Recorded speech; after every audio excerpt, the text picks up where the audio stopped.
So this is the fair value of the gold. Everything above this particular line indicates bubble, and when the bubble bursts, a lot of people will be left holding the bag, trying to calculate or capitulate or write off their losses. Pay very close attention. Very few people understand this. What you see over here is the monthly chart of gold. This allows us to see the actual perfection of the price move, sentiment, and market cycles. Compare the price move from the gold to the overall market, to the crypto market, so you understand how they are moving in or off alignment. Very importantly, the current fair value of the gold without the bubble current evaluation sits at around $2,000. So everything at $2,000, it's a fair value. It provides higher security, right? Meaning everything above it, obviously, it's a bubble. When you look at the chart, you will understand that the gold has been hitting this fair value gap for many years, and there was no particular reason for artificial inflation of the price. When did the price broke the $2,000 per gold? Well, it happens during the Russia-Ukraine war, and this is the only reason while we have this bubble actually inflated, because people starting from Russia started buying gold for the one reason and one reason only. After the US government imposed sanctions to Russia for starting the war with Ukraine, other countries realized that, if you invest your government funds into US treasuries, your assets could be frozen and you essentially have no access to this capital. You cannot use it. So it's unusable. Same thing happens now with the crypto market. A lot of wallets are actually frozen with particular holdings of coins. So regardless, you might be a millionaire on your crypto wallet, but if you cannot sell, well, you're out of luck. This was the moment when the new bubble was created and the new bubble was inflated.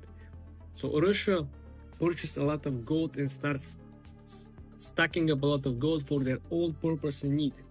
They didn't really wanted to pump the price of the gold, because think about it. If you need to buy more gold, you want to buy it cheap. You want to buy it quietly. You don't want to push the prices higher.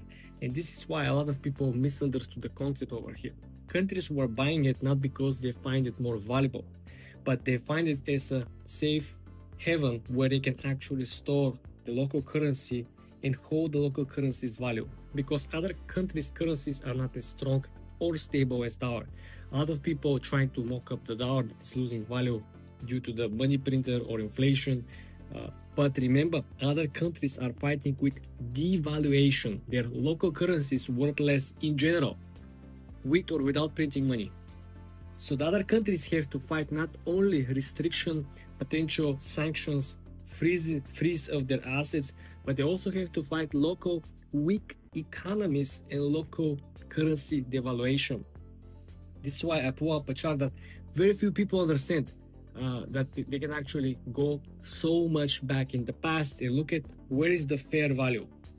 And on trading terms, you always can find a fair value, a particular asset, just using the RSI index, where you have overbought, oversold, and you have in the middle, which is fair value, which finds a perfect balance of all market participants who are bullish and bearish. They place, based on market sentiment, the fair price of the asset, where the asset, should usually trade, no above, no below. This is what we're seeing over here with the gold. And if you look at, there have been many different positive catalysts for the gold, right? That are specifically related to the gold and gold industry and precious metals. This is why we saw this top of around $2,000 was hit 3 times, in fact 4 times. We had 4 different tops of $2,000. And this is simple indication that people were interested. The first top we had at 2011. So in 2011 it hit 2000, then it pulled all the way down the levels of 1300. So from 2000 to 1300. Why? Because people took profits. There was no particular reason for you to hold gold for the long run. It was a quick swing trade. Then we had all the way up to the virus situation into 2018, 2019. Again, there was artificial sentiment push because the market was crashing during COVID. the economies were closing, and again, people panic, and when people don't know what to do, they buy gold or silver. This was the second time when the gold pushed to 2000, and people were so hyped. I remember this very well.